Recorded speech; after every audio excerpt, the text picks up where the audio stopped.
मैं प्रशांत भारती स्वागत करता हूं सक्सेस मैट के ऑनलाइन प्लेटफॉर्म पर। आज हम लोग पढ़ने जा रहे हैं भारत का भूगोल। भारत का भूगोल ओके। भारत के भूगोल में आज हम लोग जो पढ़ेंगे इंडियन एग्रीकल्चर टॉपिक होगा कृषि। भारत की कृषि एक महत्वपूर्ण टॉपिक है दोस्तों। इस टॉपिक से जो है क्वेश्चंस बार बार पूछे जाते हैं, चाहे यूपीएसआई की एग्जाम हो, चाहे पुलिस की एग्जाम हो, चाहे यूपीपीसीएस एग्जाम हो, चाहे आईएएस की एग्जाम क्यों ना हो, कोई भी एग्जाम में देने जाएंगे या दिए होंगे, क्या इस टॉपिक से क्वेश्चन पूछे जाते हैं या नहीं पूछे जाते हैं 100%। इसलिए इस टॉपिक को थोड़ा सा हम लोग विस्तार से पढ़ेंगे। इस टॉपिक को हम लोग विस्तार से पढ़ेंगे, कैसे कैसे क्या पढ़ेंगे, किस किस पॉइंट पे ज्यादा चर्चा करेंगे, ये सारे यहाँ पे लिख दिया देख रहे हैं। इसका थोड़ा सा आप लोग जो है अपने कॉपी में ये डायग्राम आप लोग बना लीजिएगा। कृषि हम लोगों को क्या क्या पढ़ना होता है। सबसे पहले हम लोग पढ़ेंगे कृषि में सिंचाई के बारे में। क्या पढ़ेंगे? सिंचाई के बारे में। ये टॉपिक आज हम लोग कंप्लीट करेंगे सिंचाई से संबंधित। फिर उसके बाद देखेंगे कृषि के प्रकार। क्या देखेंगे? कृषि के प्रकार। भारत में जो है कृषि के प्रकार कौन कौन है, दो चार लिखा हूं, करीब 10-12 है कृषि के प्रकार। रोपण कृषि किसे कहते हैं इसको आपको समझना है, और किस राज्यों में रोपण कृषि की जाती है अधिक मात्रा में। श्रीनुमा कृषि कहाँ पे उपलब्ध है, कहाँ कराई जाती है श्रीनुमा कृषि, ठीक है, इसकी सारी विशेषता बताऊंगा, नेगेटिव पॉजिटिव सब बताऊंगा। स्थानांतरित कृषि और मिश्रित कृषि क्या होता है ये भी आपको मैं डिटेल समझाऊंगा। ठीक है, जितने टाइप के कृषि के प्रकार हैं सारे आपको जो है लिखवाऊंगा। उसके बाद हम लोग बात करेंगे मौसम के अनुसार कृषि के प्रकार। मौसम के अनुसार कृषि के प्रकार ओके। तो मौसम के अनुसार कृषि प्रकार जो है वो 3 है। कौन कौन है? एक रबी फसल, एक खरीफ फसल, एक जायद फसल। यहां से भी क्वेश्चन पूछे जाते हैं, याद रखिएगा मौसम के अनुसार कृषि के प्रकार। मैं आपको ये भी बताऊंगा रबी फसल में कौन कौन फसल आएंगे, खरीफ फसल में कौन कौन फसल आएंगे, जायद फसल में कौन कौन फसल आएंगे, पूरी डिटेल हम लोग चर्चा करेंगे। वहां बात करेंगे कृषि संबंधित क्रांतियां। ठीक है, बहुत सारे क्रांतियां हुए हैं कृषि संबंधी। जैसा आपको पता है कि भारत में सबसे पहले हरित क्रांति 1966-67 में हुआ है। दूसरी बात यदि बात करें श्वेत क्रांति, नीली क्रांति, भूरी क्रांति, बहुत सारी क्रांतियां हुए हैं। कम से कम देखा कि 20 से 25 क्रांतियां हुए हैं। सारी क्रांति आपको लिखाऊंगा, साथ में आपको यह भी लिखाऊंगा कि भारत में हरित क्रांति के जनक किसे कहा जाता है, कौन है, या ये भी आपको मैं ये भी लिखवाऊंगा भारत में श्वेत क्रांति के जनक किसे कहा जाता है, और श्वेत क्रांति जो है भारत में कब स्टार्ट किया गया और किस राज्य से स्टार्ट किया गया। ये सारी डिटेल आपको इस टॉपिक में आपको मिलेगा। टॉपिक है कृषि का ही, लेकिन इसको जो है थोड़ा सा अलग अलग करके मैं लिखा हूं क्योंकि बहुत इंपॉर्टेंट टॉपिक है। उसके बाद हम बात करेंगे कृषि संबंधी आंकड़े भारत में। कृषि संबंधी आंकड़े भारत में, इसका मतलब यहाँ पे ये हुआ कि कौन सी फसलें भारत के किस राज्य में सर्वाधिक होता है। एग्जाम्पल्स के तौर पर हम बात करते हैं। अगर आपसे पूछ लिया जाए भारत में सबसे अधिक गन्ना उत्पादन किस राज्य में होता है, वह दूसरी बात आपसे पूछ लिया जाए कि भारत में सबसे अधिक सोयाबीन उत्पादन किस राज्य में होता है, मक्का उत्पादन करने वाला प्रथम राज्य कौन सा है, सरसों उत्पादन करने वाला भारत का प्रथम राज्य कौन सा है। ये सारे जो पॉइंट हम लोग पढ़ेंगे संबंधी आंकड़े जो पढ़ेंगे इस टॉपिक में पढ़ेंगे ओके। वही बात करेंगे भारत स्तर पे पढ़ेंगे, साथ में विश्व स्तर में भी पढ़ेंगे। कई बार क्वेश्चन पूछ लेता है विश्व में ऐसा कौन सा देश है जहां सबसे अधिक मक्का उत्पादन होता है, वहीं के बार पूछ लेता है विश्व का ऐसा कौन सा देश है जहां सबसे अधिक चाय उत्पादन होता है, गेहूं उत्पादन करने वाला विश्व में प्रथम देश कौन सा है। इस टाइप के क्वेश्चंस हम लोग इस टॉपिक में पढ़ेंगे। क्लियर? वहीं हम बात करेंगे महत्वपूर्ण फसल। ठीक है, महत्वपूर्ण फसल जो है, फसल तो बहुत सारे हैं ना, सैकड़ों के आसपास फसल है, लेकिन जैसे महत्वपूर्ण फसल हम बात करेंगे चावल हो गया, गेहूं हो गया, गन्ना हो गया, सरसों हो गया, इस टाइप जो फसल महत्वपूर्ण फसल है उसके में कई बार उसमें उनके टाइप भी पूछ लेते हैं, जैसे कि 420 IR 5 किस फसल संबंधित है। तो ये सारी इंफॉर्मेशन जो है इसी है यहाँ पर आपको देंगे, इस टॉपिक में देंगे। अब हम बात करेंगे लास्ट में फसल संबंधी अनुसंधान केंद्र। फसल संबंधित अनुसंधान केंद्र, तो बहुत सारी फसल है जिसका अनुसंधान केंद्र भारत में है, अंतरराष्ट्रीय स्तर पे भी है। क्वेश्चन यहाँ पे कई बार पूछा है रेलवे एनटीपीसी में, यूपीएसआई में, यूपी पुलिस में। गन्ना अनुसंधान केंद्र किस राज्य में स्थित है? आलू अनुसंधान केंद्र किस राज्य में है? चावल अनुसंधान केंद्र कहाँ स्थित है? अंतरराष्ट्रीय स्तर पे, भारत स्तर पे। ये सारे इंफॉर्मेशन आपको मिलेगा। साथ में एक चीज यहाँ पे जोड़ना है आपको, जो पशु से संबंधित भी हम लोग देखेंगे। यहाँ पे पशु संबंधित भी देखेंगे कि कौन से पशु जो भारत में सबसे सर्वाधिक पाए जाते हैं, कौन सा राज्य अग्रणी है पशुपालन में। गाय सबसे गाय जो पालन होता है राज्य की किस राज्य में सर्वाधिक होता है? बकरी पालन करने वाले सर्वाधिक किस राज्य में है? ये सारी इंफॉर्मेशन यहाँ पे दिए जाएंगे इस टॉपिक पशु संबंधी। ठीक है, उसका हम लोग ये भी देख लेंगे, कुछ समस्याएं भी हैं कृषि को लेकर, कुछ समस्याएं भी हैं, ये भी देखेंगे कौन कौन समस्याएं कृषि को लेकर।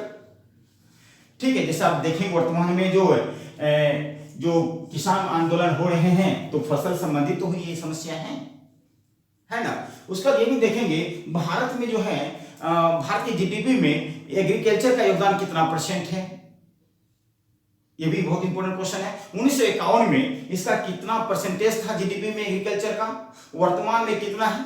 जैसा आपको पता है कि भारत जो है किसानों का देश है, भारत किसानों का देश है। लगभग देखा जाए 50 से 60% लोग जो है गांव में निवास करते हैं, एग्रीकल्चर पे डिपेंड्स है, कृषि पे डिपेंड्स।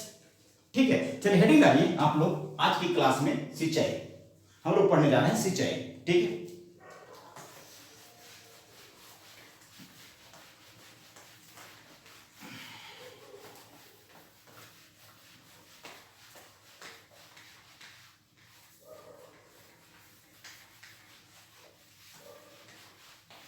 लिखिए सिंचाई।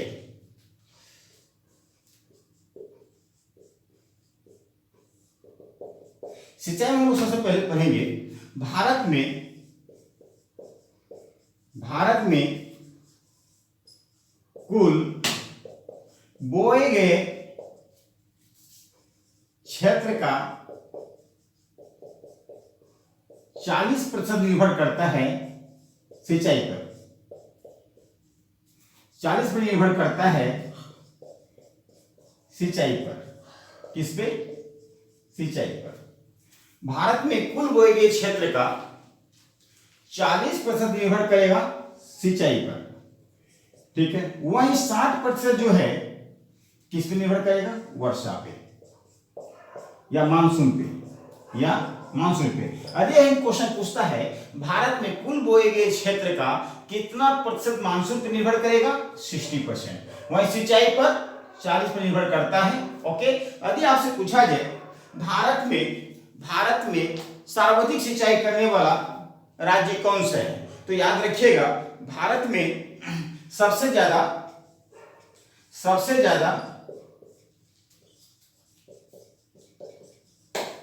भारत में सबसे ज्यादा सिंचाई करने वाला जो राज्य है वो है उत्तर प्रदेश। कौन सा है? उत्तर प्रदेश। भारत में सबसे ज्यादा सिंचाई करने वाला राज्य कौन सा है? उत्तर प्रदेश है, यूपी है।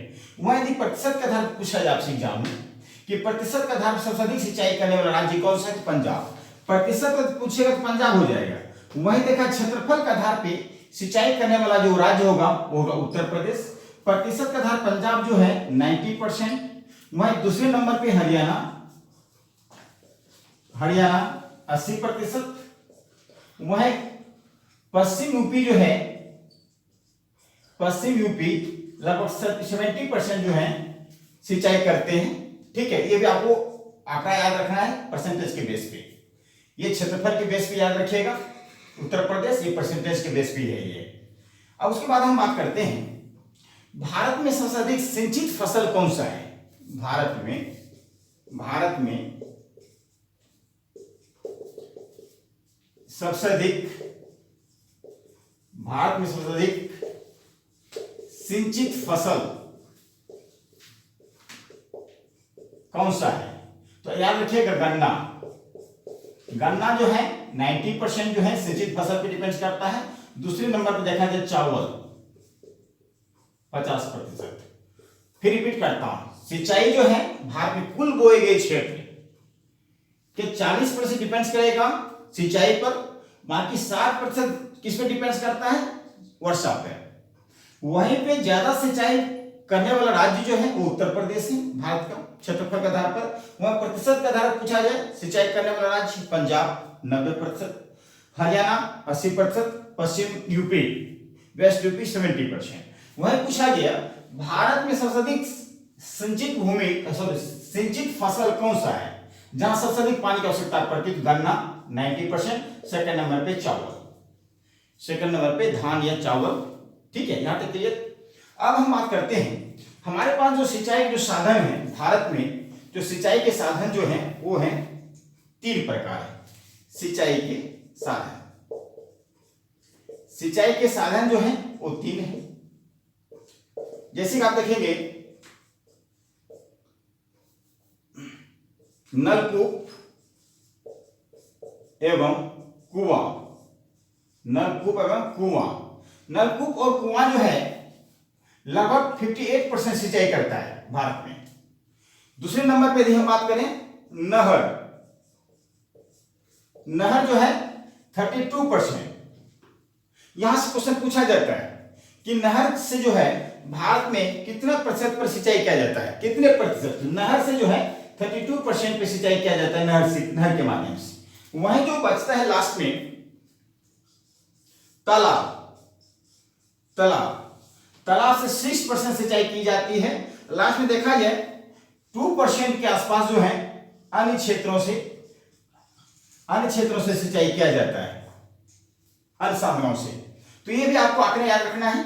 भारत में सर्वाधिक जो है नलकूप से सिंचाई किया जाता है 58%, नहर से 32%, तालाब से 6% और जो है अन्य चीजों से 2%।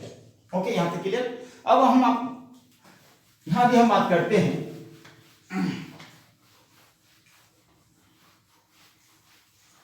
सबसे कम सिंचित भूमि जो है किस राज्य का है।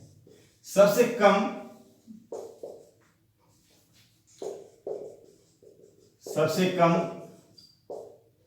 सिंचित भूमि वो है मिजोरम का। मिजोरम राज्य ऐसा राज्य है, यहां बहुत सबसे कम सिंचित भूमि है मिजोरम का, लगभग 6%, लगभग 6% पे जो है यहाँ पे सिंचित भूमि होता है मिजोरम का। ये भी क्वेश्चन पूछा गया है, जैसा आपने भी देखा भारत में सबसे अधिक सिंचित भूमि वाला राज्य कौन सा है, तो उत्तर प्रदेश, और सबसे कम सिंचित भूमि वाला राज्य कौन सा है, तो मिजोरम। अब बात करेंगे तालाब से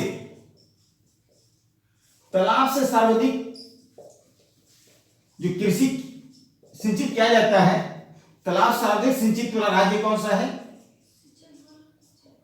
ठीक है, सिंचाई करने वाला राज्य कौन सा है, तो तमिलनाडु।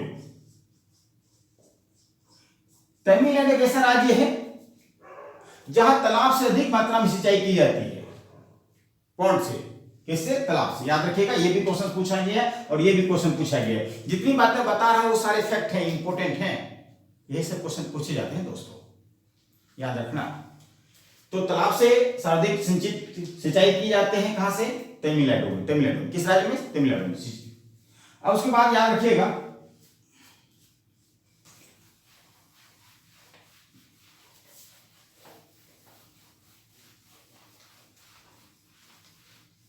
नहरों का देश किस राज्य को कहा गया है, सॉरी नहरों का देश किस देश को कहा गया है, ये भी नोट कर लीजिएगा। नहरों का देश पाकिस्तान को कहा गया है। किसको कहा गया है, पाकिस्तान को कहा गया है। पाकिस्तान बहुत सारे नहर है। वही झीलों का देश किसको कहा गया है, झीलों का देश कहा गया फिनलैंड को। फिनलैंड को झीलों का देश कहा गया है, आपको याद होगा। तो ये भी आंकड़ा आपको याद रखना है, कई बार पूछ देता है नहरों का देश किस राज्य को, किस देश को कहा गया, पाकिस्तान को। झीलों का देश किसको कहा गया है, तो फिनलैंड को कहा गया है।